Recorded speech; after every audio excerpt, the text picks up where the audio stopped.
The tragic flight of Turkish Airlines Flight 1951 crashed during approach to Amsterdam due to equipment malfunction and pilot error. Welcome to Air Crash Detective.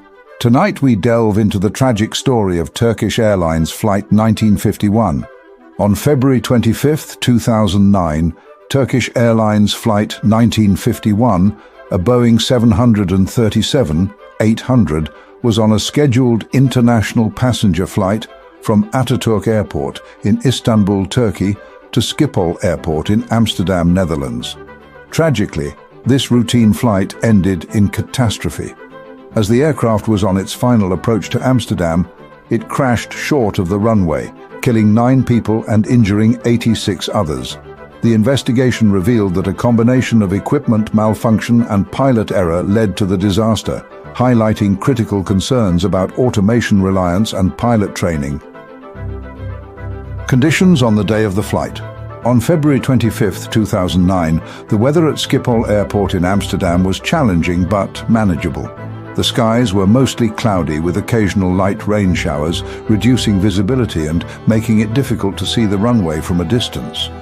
Winds from the southwest at around 16 knots created a mild crosswind, requiring constant adjustments during the approach. The temperature was around 6 degrees Celsius, 43 degrees Fahrenheit, which did not significantly impact aircraft performance but added to the overall complexity. These conditions forced the pilots to rely heavily on their instruments and automated systems. The faulty altimeter, which gave incorrect altitude readings, became critically problematic as it led to the auto throttle reducing engine power at a crucial moment, exacerbating the difficulties of navigating and landing safely. The aircraft, Boeing 737-800. Turkish Airlines Flight 1951 was operated by a Boeing 737-800, a widely used and reliable aircraft in commercial aviation. The Boeing 737-800 is known for its fuel efficiency and advanced avionics, making it a popular choice for short to medium-haul flights. Model Boeing 737-800, part of the next-generation series known for its efficiency and reliability. First flight, July 31, 1997, introducing enhanced features and extended range compared to earlier models. Capacity, configured to carry up to 189 passengers in a single-class layout, optimizing for short to medium-haul flights. Maximum altitude, capable of reaching up to 41,000 feet, allowing for flexible flight operations above weather disturbances. Range, approximately 3,550 nautical miles, 6,570 kilometers, making it suitable for a variety of routes. Engines, equipped with 2 CFM International CFM56-7 B24 turbofan engines, each providing about 27,300 pounds of thrust, known for their reliability and efficiency. Despite its advanced design, the events of Flight 1951 highlighted vulnerabilities related to automated systems and the critical importance of pilot intervention. The airline and its crew.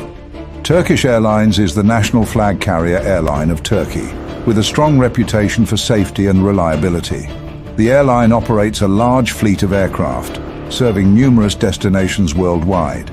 Turkish Airlines operates a diverse and modern fleet, including models such as the Boeing 737, Airbus A320, and Boeing 777. The airline is known for its rigorous maintenance standards and commitment to safety. Fleet composition. Turkish Airlines fleet includes a mix of narrow-body and wide-body aircraft, selected to serve both short-haul and long-haul routes. This variety allows the airline to efficiently manage its extensive network of destinations. Safety record. Turkish Airlines has historically maintained a strong safety record, although it has experienced a few notable incidents over the years. The airline has continually improved its safety protocols and pilot training programs to mitigate risks. The crew of Flight 1951 included experienced professionals. Captain Hassan Tahsin Arisan, aged 55, with over 17,000 flight hours. Captain Arisan was a highly experienced pilot with extensive experience flying the Boeing 737. He was known for his professionalism and dedication to safety. First Officer Murat Caesar, aged 28 with over 4,500 flight hours. First Officer Caesar was competent and well-trained, with a solid understanding of the aircraft and its systems. Relief First Officer Olgay Ozgur, aged 39 with over 8,000 flight hours. Relief First Officer Ozgur was on board to assist with the flight and had considerable experience.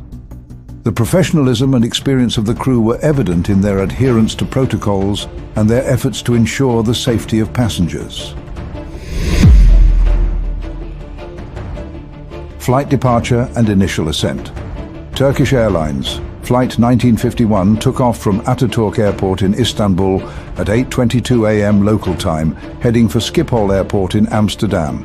The initial phase of the flight was uneventful, with the aircraft climbing to its cruising altitude and maintaining a steady course towards its destination. The crew maintained regular communication with air traffic control, reporting no issues as the aircraft cruised over Europe. Passengers on board were enjoying a routine flight, with the cabin crew ensuring their comfort and safety. The weather along the route was generally favorable, allowing for a smooth journey until the aircraft approached Amsterdam. Pre-disaster moments. As Turkish Airlines Flight 1951 approached Amsterdam Schiphol Airport, the crew prepared for landing. The aircraft was descending according to the planned approach, and the pilots were following standard procedures. However, as the aircraft descended through 2,000 feet, the left radar altimeter, which measures the aircraft's altitude above the ground, malfunctioned and provided incorrect readings. The faulty altimeter indicated a sudden drop in altitude, triggering the auto-throttle system to reduce engine power to idle, as it mistakenly believed the aircraft was closer to the ground than it actually was. This automatic reduction in thrust caused the aircraft's speed to decrease rapidly. The crew did not immediately recognize the significance of the altimeter failure and the resulting auto-throttle behavior. As the aircraft's speed continued to drop, the stick shaker, a device that warns of an impending stall, activated, alerting the pilots to the critical situation. Despite this, the pilots did not respond promptly to the stall warning, allowing the aircraft to continue losing speed and altitude.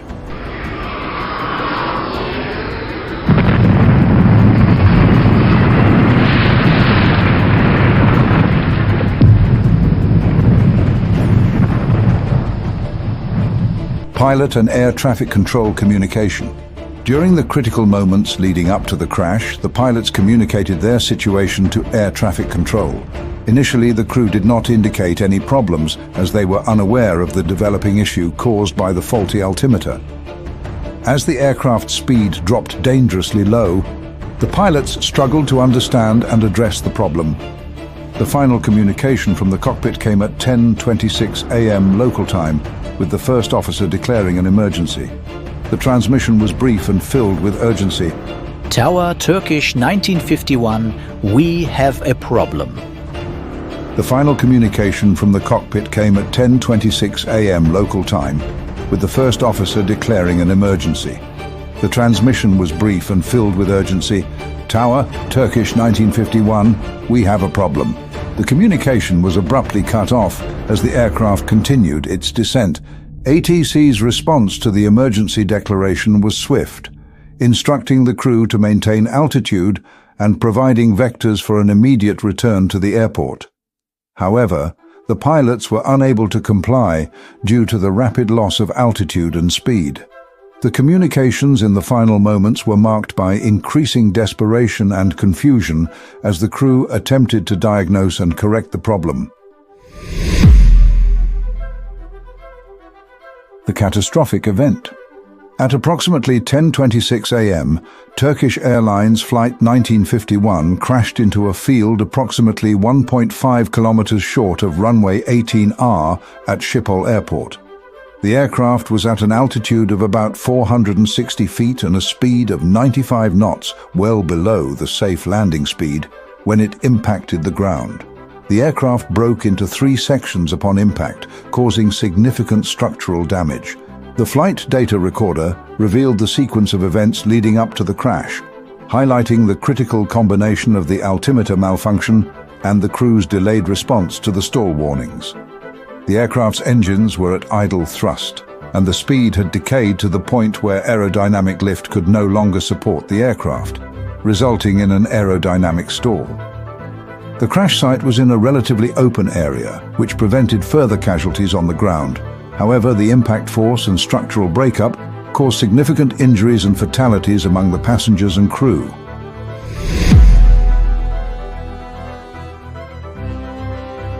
Aircraft response to the catastrophe. The Boeing 737-800, despite its advanced design and multiple safety features, was unable to overcome the critical failure of the left radar altimeter and the crew's delayed response. The aircraft's auto-throttle system, relying on erroneous altitude data, reduced engine power at a critical phase of flight, contributing to the loss of speed and subsequent stall. The flight data recorder provided detailed insights into the malfunction and the crew's actions, highlighting the need for enhanced training on handling automated system failures. The mechanical integrity of the aircraft was not compromised by external factors, but the combination of technical malfunction and pilot error led to the catastrophic failure. Crew and passenger final moments.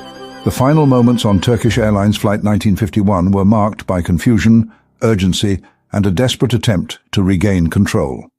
The cockpit voice recorder captured the pilot's efforts to troubleshoot the issue, with increasing alarm as the situation deteriorated. The stick shaker's activation and subsequent stall warning added to the urgency, but the crew's response was not timely enough to prevent the crash. Passengers likely experienced a sudden awareness of the abnormal flight behavior, feeling the loss of speed and the unusual descent. The cabin crew, despite their training, would have been unable to manage the situation effectively, given the rapid progression of events. The final seconds before impact were filled with panic and chaos as the aircraft descended uncontrollably. Despite the crew's training and the aircraft's safety features, the combination of equipment malfunction and delayed response rendered all efforts futile. The tragedy highlighted the critical importance of immediate and effective pilot intervention during automated system failures.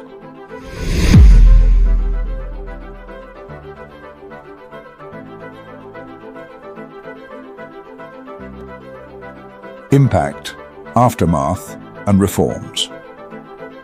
The crash of Turkish Airlines Flight 1951 resulted in the loss of 9 lives, including the 3 pilots in the cockpit and injuries to 86 others. The crash site, located in a field near Schiphol Airport, was a scene of devastation, with the aircraft broken into 3 sections and debris scattered over a wide area. Rescue teams worked tirelessly to recover victims and survivors from the wreckage. The investigation, led by the Dutch Safety Board, concluded that the crash was caused by a combination of a faulty left radar altimeter and the crew's delayed response to the resulting auto-throttle behavior and stall warnings. The investigation highlighted the critical need for improved training on managing automated systems and recognizing equipment malfunctions. In the aftermath, significant reforms were implemented to enhance aviation safety. These included enhanced training, improved pilot training programs to better equip flight crews to recognize and manage automated system failures and malfunctions, equipment checks, stricter maintenance and pre-flight checks on critical avionics systems such as radar altimeters to prevent similar failures. Procedural changes, revised standard operating procedures to ensure immediate and appropriate responses to stall warnings and auto-throttle issues. The legacy of Turkish Airlines Flight 1951 underscores the importance of vigilance, timely intervention, and continuous improvement in aviation safety protocols to prevent similar tragedies in the future. Conspiracy theories and alternative explanations. The tragic crash of Turkish Airlines Flight 1951 has also given rise to various conspiracy theories and alternative explanations. Some have speculated that external interference or sabotage could have played a role in the altimeter malfunction. These theories suggest that the sophisticated technology of the Boeing 737-800 could have been compromised by electronic warfare or cyber attacks. Others have pointed to the geopolitical context, suggesting that the incident could have been a targeted attack against Turkish interests. However, these theories remain speculative, and there is no concrete evidence to support such claims. The official investigation by the Dutch Safety Board thoroughly examined these possibilities and found no indications of foul play. It is important to approach such theories with caution and rely on verified information from credible sources. While conspiracy theories can capture the imagination, they often detract from the critical lessons that need to be learned to improve aviation safety and prevent future tragedies. Thank you for watching Air Crash Detective. If you found this video informative, please like, subscribe, and hit the notification bell for more detailed accounts of aviation disasters and safety investigations.